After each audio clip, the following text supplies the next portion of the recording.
joined that MA, and I was asked to formulate a topic. And all the time, when I took my undergraduate history courses, I was really unhappy about the explanations given in the various books about the Oromo.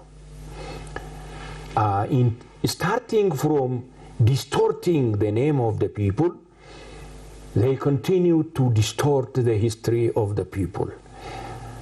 And when I read some underground works that come through about the Oromo were not as depicted in many of the chronicles, in many of the books written by expatriates as well as Ethiopian instructors.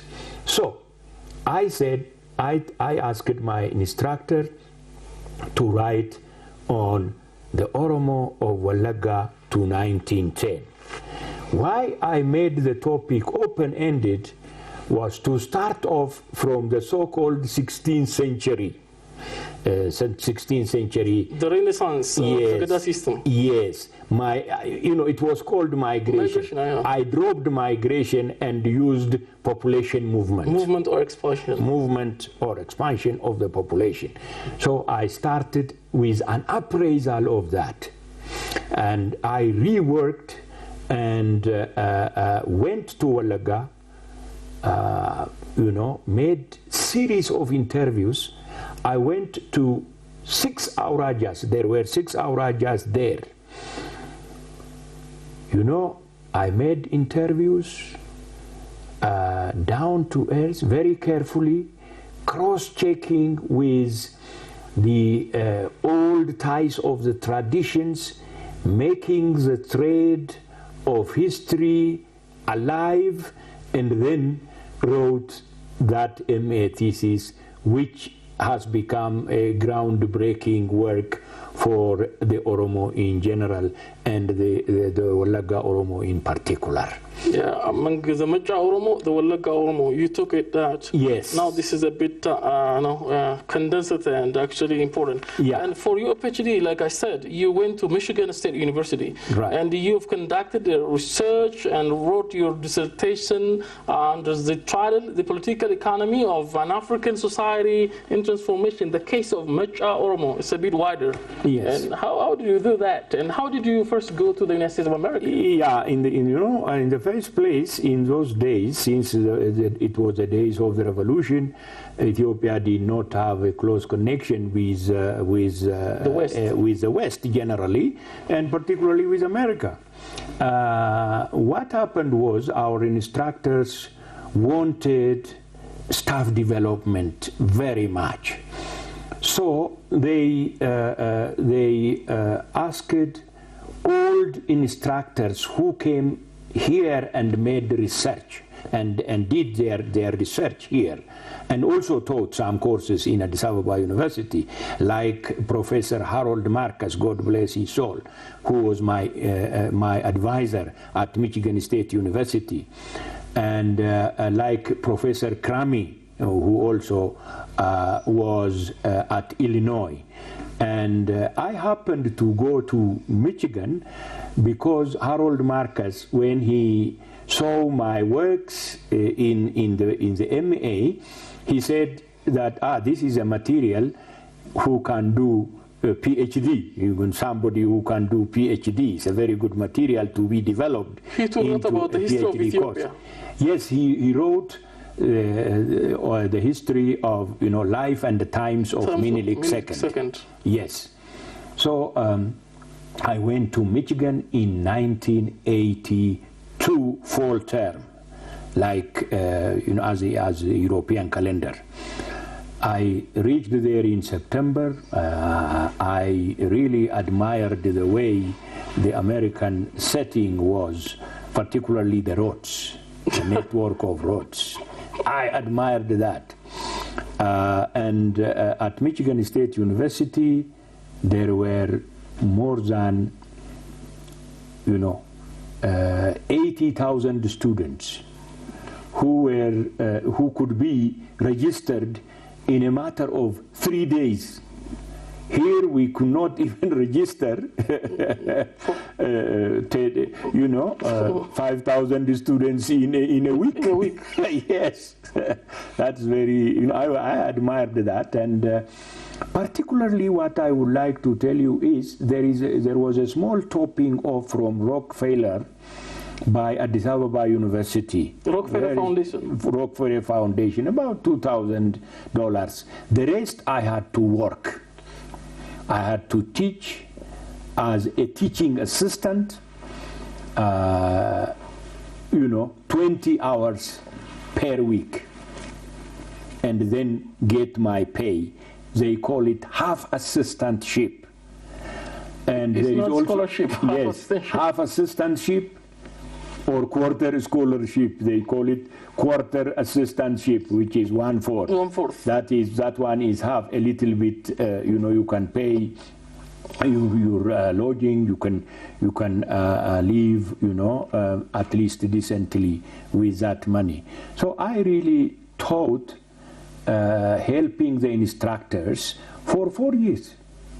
And in those 4 years, I was evaluated every semester by students. Because unless you are evaluated high enough, you won't get your teaching assistant allowance. So that was the way I made a breakthrough in terms of writing my dissertation on the topic that you have already mentioned. I'm talking to my guest, Professor Tessema, a historian, and he has been telling us a lot of things, and we're going to continue that. Don't go away, please. Professor, let's talk about the way you came back to Ethiopia from Michigan State University, that you were in the States, you conducted that research and successful, and even many people use it as a reference, this topic. And how did you come back here?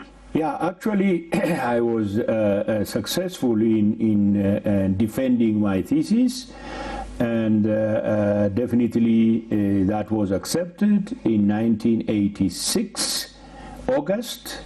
And in October 1986, I was awarded my PhD degree.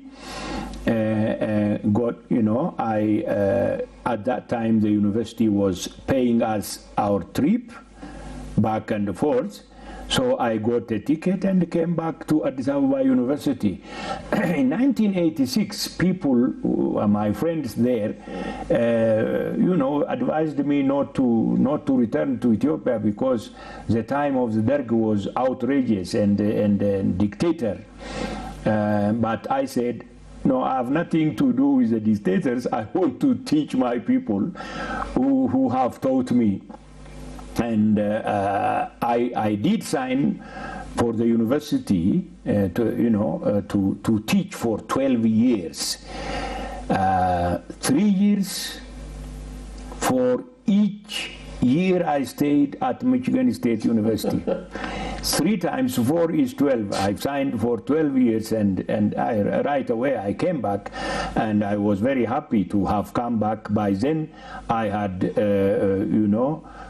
children, twins, and I had to also give them a good education. So that's why also partly I returned home,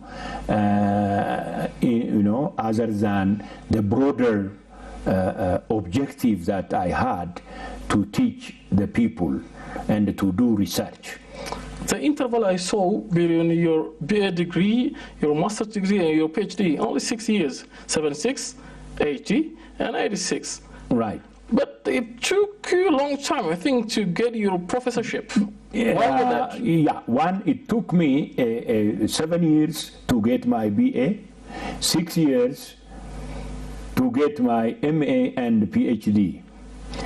That interval is understandable for sure, because of demonstrations, because of the Zamacha, because of EUS, 7 years.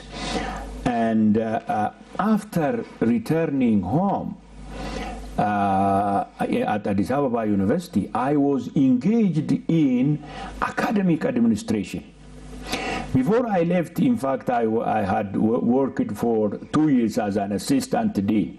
After I came back, I was assigned as an associate dean responsible for the extension program, which has more or less large number of students, workers, laborers and the like, who really had no chance to join regular program, but they had to finish their studies in the extension program. I was happy to become an associate dean for 5 years. I worked for 5 years, and I only wrote, an article which has been published in Journal of Ethiopian Studies. That was the process of urbanization. And that was the case of Nakamti, in fact, which I know best, you see. It became one of the best articles, and that was published. And with other publications, I became an associate professor. And this was within the 5 years of administration that I was working. And then after that, I had to be assigned as a dean of the College of Social Sciences. So total years that I spent in academic administration was 10. That has, I think, stolen time from me not to go into research, nitty-gritties of research and research work. Unless you publish, you cannot get professorship. Yeah. That is very well known. And at the same time, even after fulfilling all the requirements for professorship, there were delays, administrative delays, and in terms of Senate, taking care of all the requirements to be, which has been fulfilled or not, to check. All the checkpoints were there, and that were rigorous. After a rigorous checkup, I was awarded finally, and my students were very happy. And now it is almost 10 years ago. I was also happy too, by the way, when I heard that. Because I know the challenges at the university and many other universities. You said that you've twin children, and how many children do you have? 4 together, one male and 3 daughters.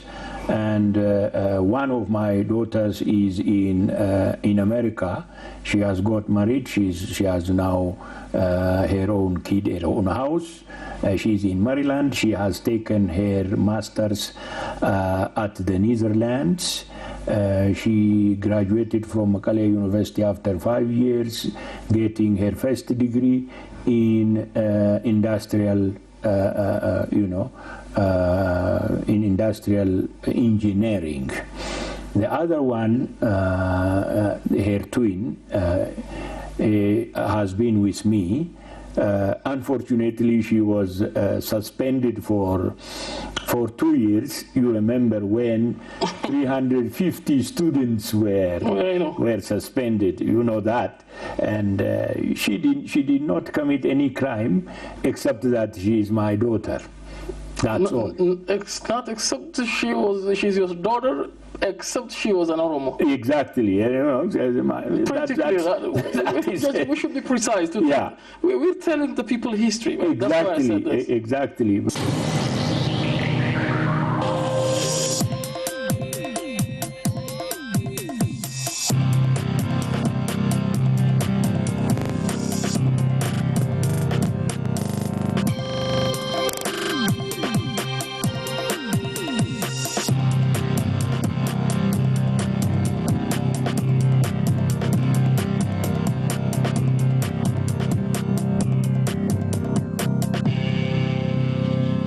Kabajamtoota